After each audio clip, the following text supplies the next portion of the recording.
Blessings. We are here today celebrating and acknowledging the Feast of Tabernacles.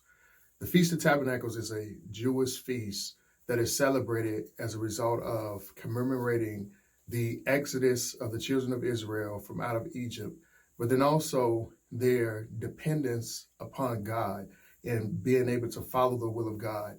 It is also the end of harvest and the end of our agricultural year.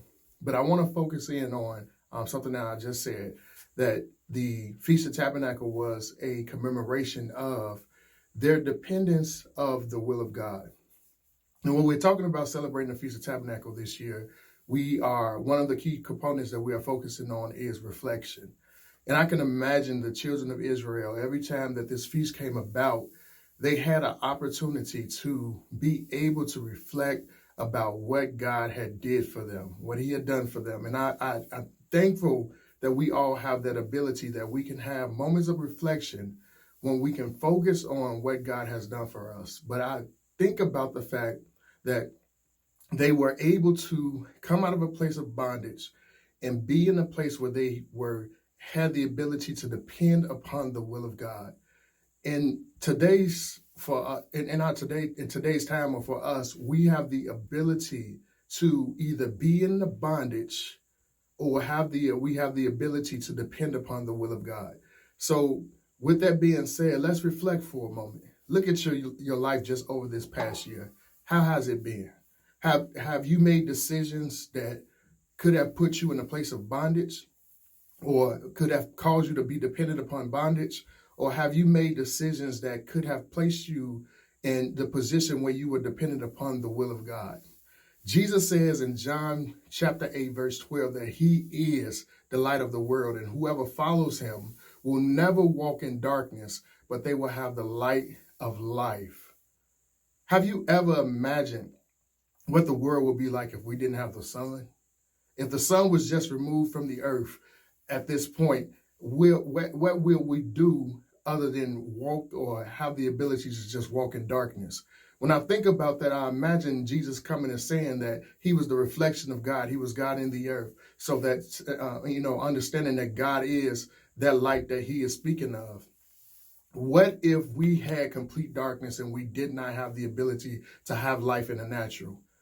And that's what Jesus was depicting here in this scripture. He was telling us that we have the ability to walk in complete darkness in the spiritual. We have the ability to walk in complete darkness and knowing who we are and knowing our identity and knowing what's the right decision in every situation or circumstance that we may ever be faced with. Could you imagine to be in complete darkness, making decisions about your life? Just close your eyes for a moment.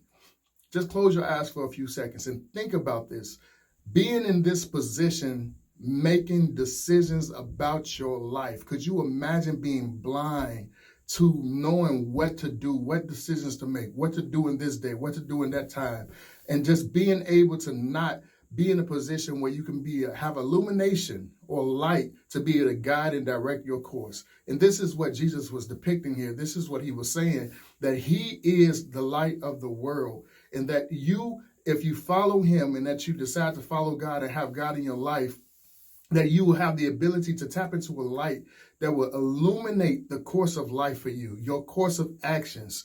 And I'm grateful, again, when we talk about reflection, look over your life and think about some of the times that God has given you his light, how he has been that light for you in regards to you being able to make decisions for your life. We are talking about the Feast of Tabernacles, celebrating the fact that we can depend on the will of God. I thank God for sending Jesus, and I thank God for being that light in our lives where we can have his will illuminated for our lives, where we don't have to make decisions solely or separate from him. When we think about reflection and going forward with our lives, think about the fact that God desires for us to live life with his light. We don't want to be in a position where there is complete darkness and we don't have that light, but God is giving us the ability to tap into the God that we have on the inside of us. It's in practical terms. You hear that voice, you know his voice. You know when you have a decision to make, a choices to be made. There's always opposing sides of decisions there. There's always opposing decisions that you're faced with.